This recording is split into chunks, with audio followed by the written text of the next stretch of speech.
In ages when empires trembled and prophets spoke of nations rising against nations, warnings were whispered of institutions shaping destinies from the shadows.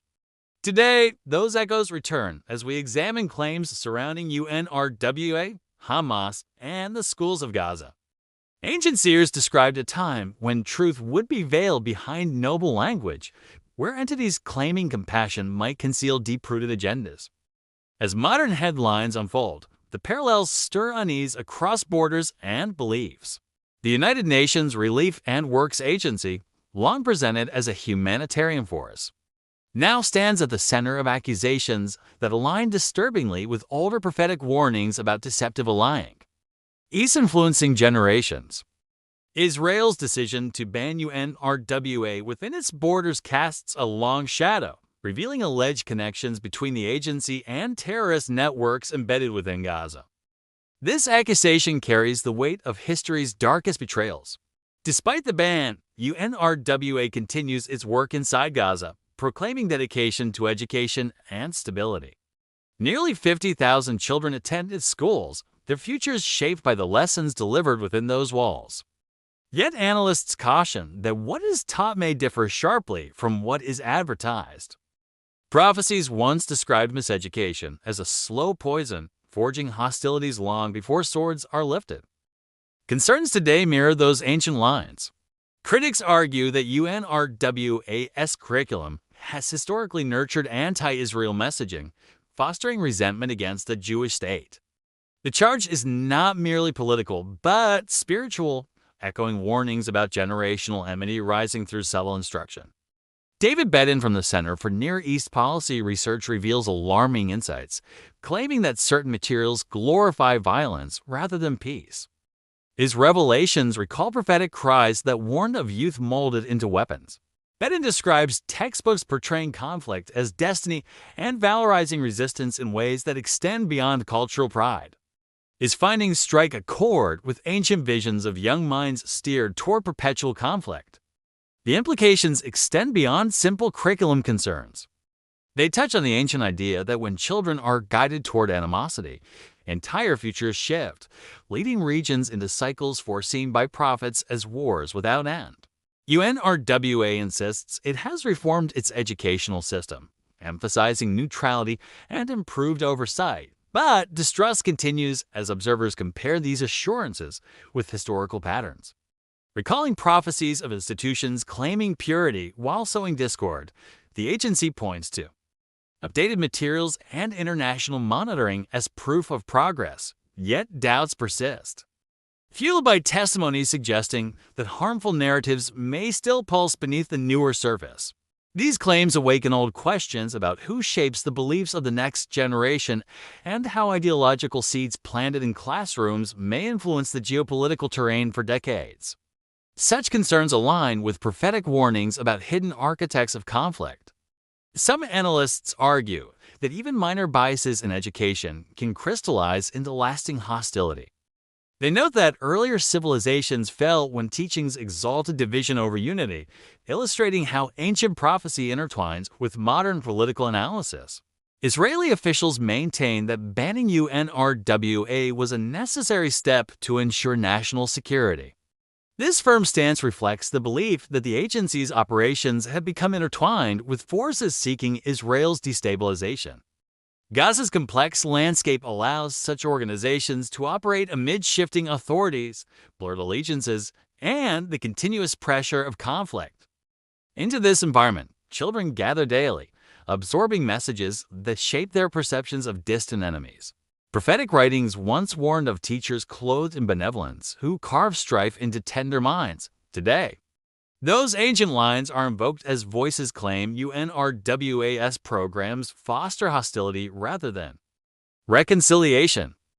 Critics emphasize that education is not neutral when it frames one nation as illegitimate.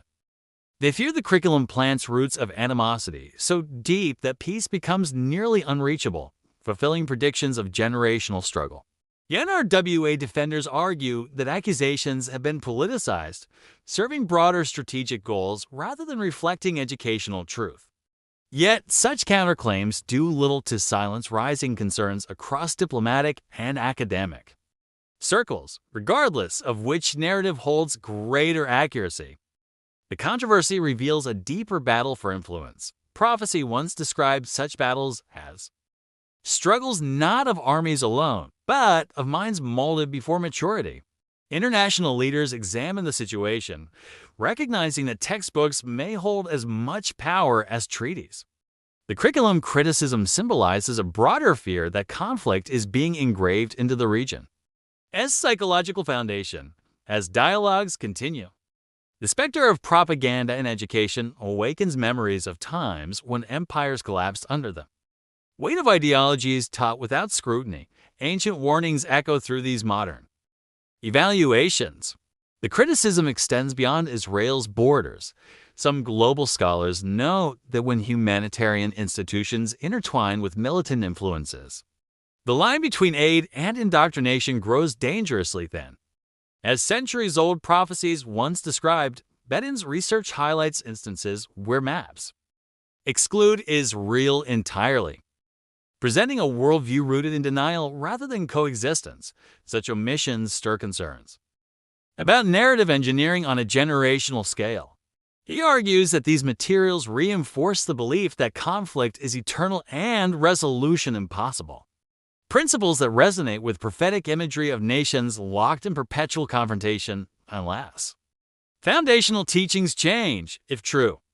These findings suggest that a powerful ideological system is shaping youth long before they develop independent understanding. Prophecy warns that such shaping determines the fate of nations. More than any battlefield, the broader geopolitical atmosphere intensifies these worries. The video references the Trump administration's peace efforts in Ukraine, highlighting a global arena where alliances shift quickly and unexpected flashpoints emerge. Connections between regional conflicts underscore ancient prophecies describing a world where turmoil in one land echoes across continents, creating chains of unrest that test the resilience of global order. In this context, the debate around UNRWA becomes part of a far larger tapestry. Its controversies hint at intricate networks of influence guiding political winds, as prophets once spoke of unseen forces steering kings and nations. While some believe UNRWA seeks genuine reform, others claim the agency remains entangled with ideological currents aligned with Hamas. Prophecy foretold of institutions divided within, serving conflicting purposes under one banner. These allegations grow more troubling when considering the profound trust placed in educational authorities.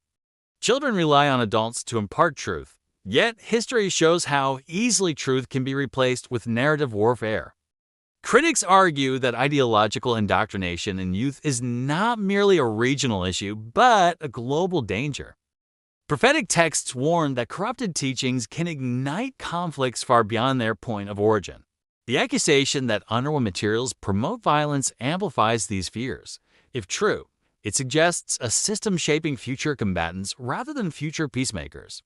Aligning eerily with ancient visions of generations bred for strife, supporters of the agency insist such claims misrepresent the overall curriculum. They highlight international partnerships and oversight mechanisms designed to maintain neutrality. But trust, once fractured, demands more than institutional assurances. The stakes grow higher when recalling that these 50,000 students represent the core of Gaza's future. What they learn today will define the region's political landscape for decades. Echoing prophetic imagery of youth destined to shape nations, observers warn that even small ideological biases can accumulate into unbreakable worldviews.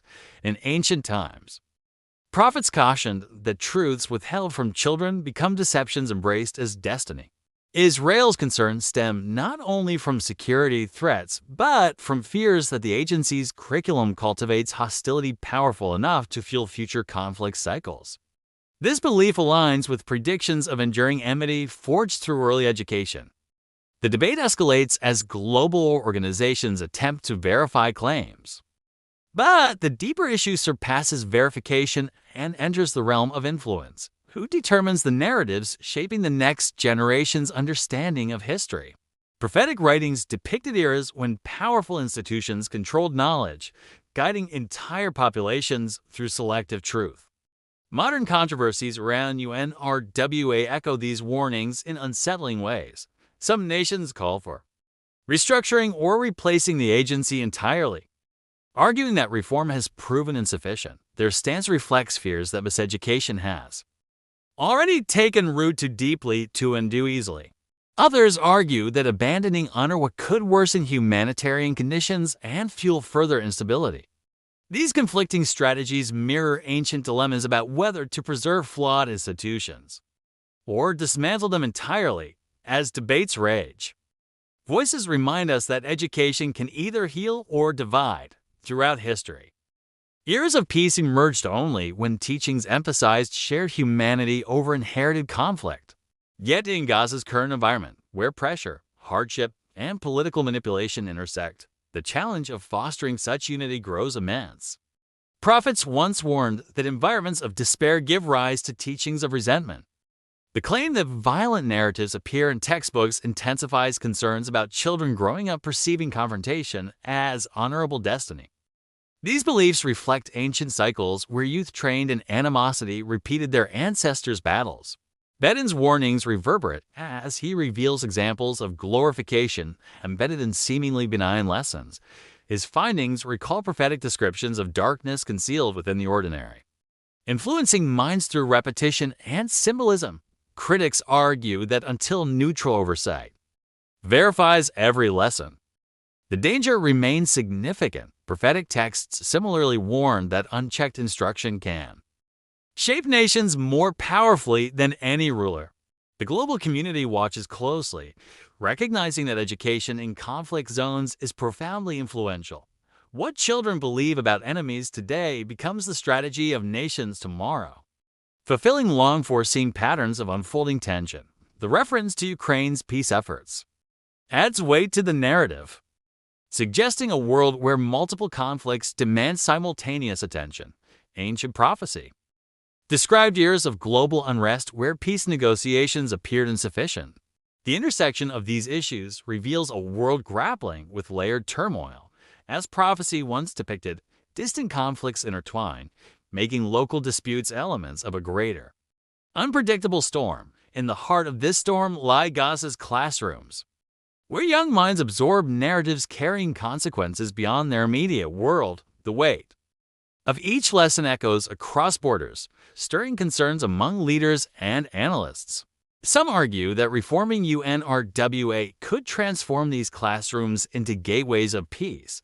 Others fear entrenched ideologies may resist change, fulfilling ancient warnings of institutions unable to shed their hidden loyalties. The struggle between these perspectives mirrors a broader battle between hope and skepticism prophets spoke of.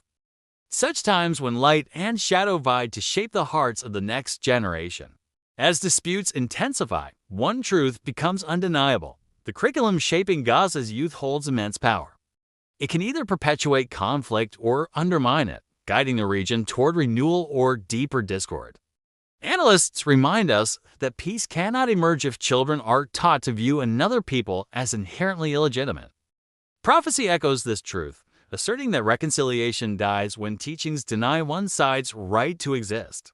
The global spotlight remains fixed on UNRWA, Hamas's influence, and the question of what truly unfolds within Gaza's classrooms. These controversies reflect ancient warnings of deceptive peace, concealed agendas, and futures forged in secrecy. As the story continues to evolve, the prophetic voice reminds us that nations rise or fall based on what they teach their children. Within those lessons lies either the path toward reconciliation or the continuation of endlessly repeating conflict. And so, in this era of renewed tension and revelation, the question persists like an echo from ancient times. Will these teachings guide the next generation toward peace, or seal the fate foreseen by prophets who warned of wars unending?